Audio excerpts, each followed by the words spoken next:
such an ass. Give me my stuff. Okay.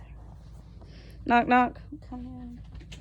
Good evening. Today we have some doctor orders to do a full head-to-toe assessment. Is that okay with you? Yes, okay, good. I'm going to provide privacy and perform hand hygiene. Okay, I'm going to ask you your name. Yes, Teddy Roosevelt, thank you. And your date of birth. That is correct. All right, before we get started, I'm going to ask you a couple of questions. Do you know where you're at? Yes, we're at home medical care. That is correct. Do you know why you're here? Yes, for a physical. That is correct. All right, so I would state that you are orientated and conscious ×4 because you know the situation, you know the time, you know your name, and something else, but I don't remember what, so we'll look that up. All right, I'm stating that I don't see any physical deformities. You're nicely dressed and well groomed. Your color seems to be right for your ethnic background.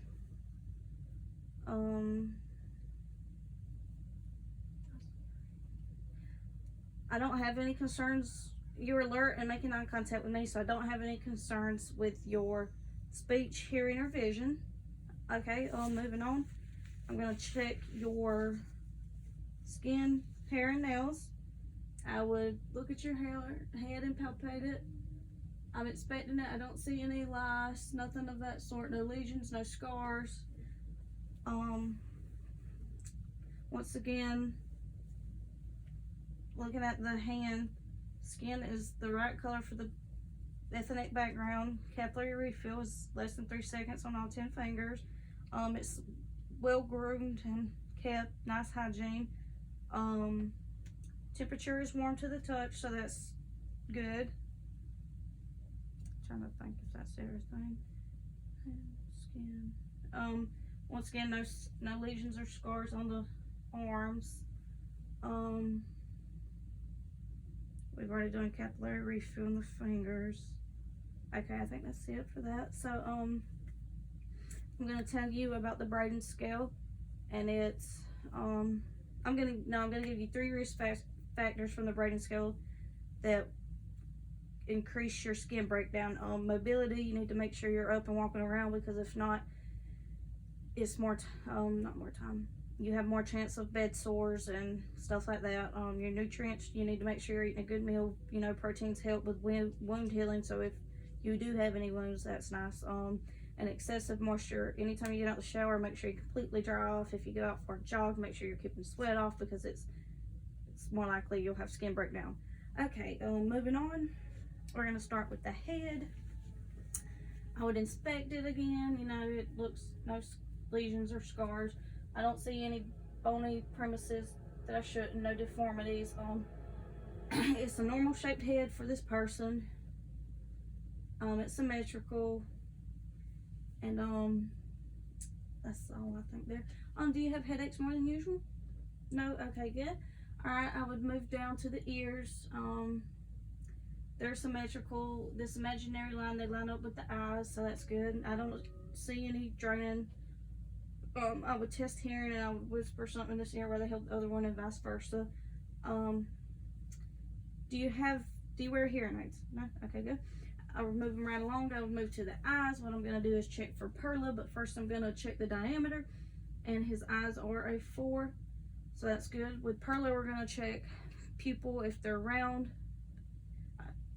equal, round, reactive to light, and accommodated. So what I'm going to do is shine a light in this eye, and it constricts, so the pupil moves from a 4 to a 2. I would do it on the other side, and it constricts, so the pupil moves from a 4 to a 2, so that's good. When was your last eye appointment? You don't know? Okay, good. Moving right along, I'm going to check the nose. I'm looking at the external structure first. I don't see any concerns. It's where it should be. It's located on the face like it should be. I would look inside. It is moist. Do you have nasal congestion? No? Okay, good. I would move to the mouth and the throat. I noticed the lips are a pink like they should be. I would ask them to open their mouth. I would look in. I would state that the oral mucosa is pink, it's intact. The mouth is moist as it should be, no broken teeth or anything like that. And next I would ask them to swallow this water. I would hold my hand and they swallow, so I'm noting that the trachea is in is midline. Have you had any problems swallowing lately? No? Okay, good. So moving right along, we're gonna start with the the respiratory system. And what I'm gonna do is ask you to check your radial pulse. Alright, for 15 seconds, I watched your breathing. I got 4, so I'll multiply that by 4 because we only did 15 seconds. And I got 16, so I note that you're not breathing with any accessory organs and your pattern is normal. Alright, I would then listen to some lung sounds. I would start in the right upper, move to the left upper, move down to the left lower, move over to the right lower. Laterally, you have on the right side a middle lobe because the right side's only along with 3 lobes, so I'd listen to the right middle lobe, and then left laterally I would listen to the right middle lobe. Okay, I would move to the back, I would listen to the same pattern style, so I would go right upper lobe, left upper lobe, left lower lobe, right lower lobe. No problems there. I feel like I'm forgetting something in the respiratory.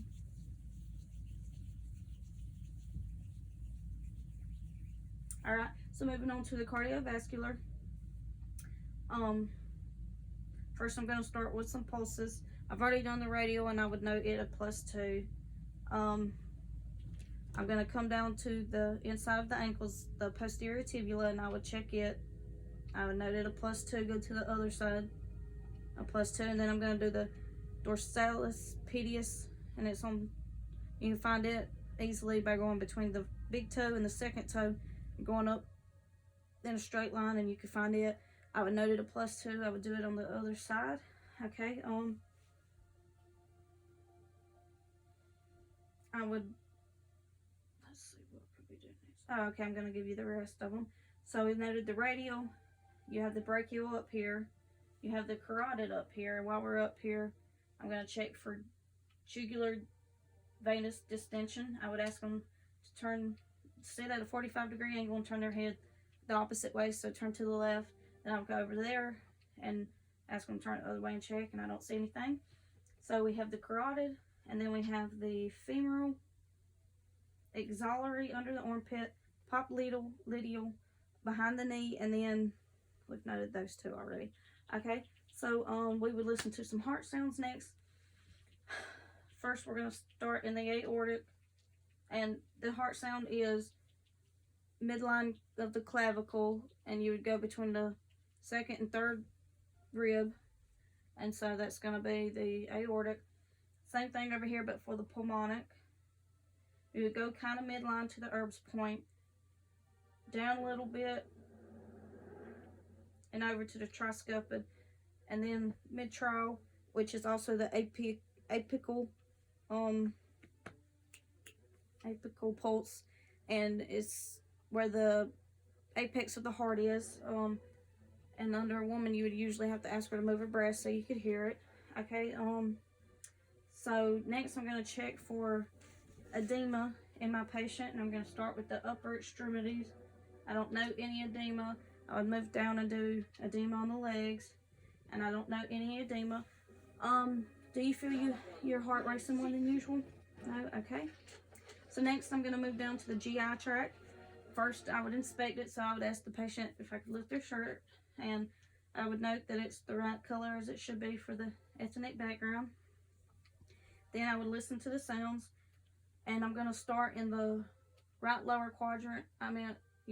Quadrant, because that's where the bowel cells are going to be most active. I would go up to the left upper quadrant, over to the, up to the right upper quadrant, over to the left upper quadrant, and down to the left lower quadrant. Okay, I'll then palpate it. It's soft as it should be, you know. When was your last bowel movement? Have you been passing gas? Do you feel, does it hurt when you try to go number 2? No? Okay, good. Next I'm going to ask you, Does it hurt when you pee? No? Okay, good. Alright, so next I would move to the musculoskeletal. And what I'm going to do is check your range of motion in some joints. I'm going to pick 2 upper and 2 lower. So first we're going to do the elbow. I would ask you to flex it, which would be pull it back and then extend it. And then do that with resistance. So flex it, resistant. Flex, extend. And then I would do the wrist. I'm going to ask you to flex it. I'm going to ask you to do 3 here. You would flex it, extend it, which is bring it to normal level, and then hyperextend. Then I would go to the other side and do that, and then we move to the knee, and I would ask you to flex it, which would be bring it back and then extend it. We would do that on both. And then for the foot, I'm going to ask you to do dorsal flexion, which is bring it up, and then I'm going to ask you to do plantar extension, which is take it down, and I would do it with resistance.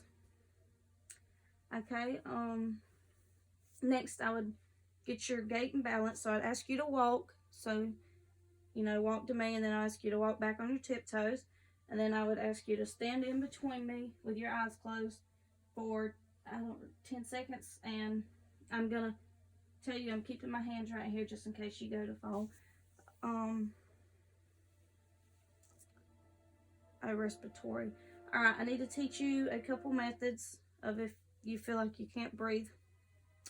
First, we have a turn deep breath and cough. And what you would do is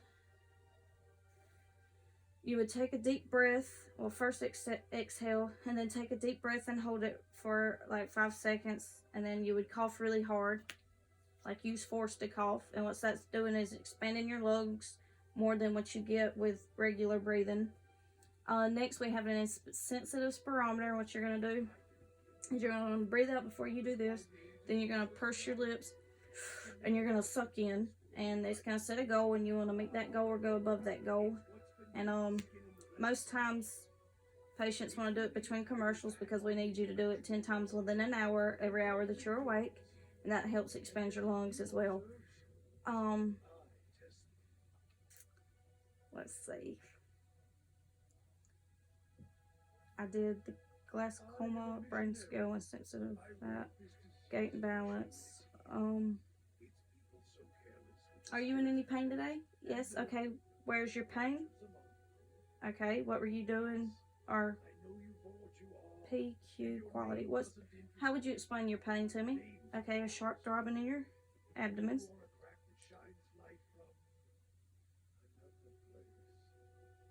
We already got the region and quality. Severe.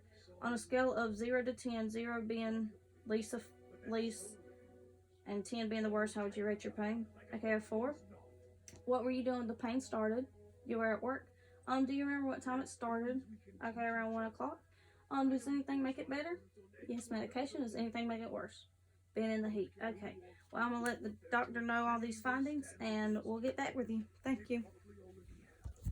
Of course.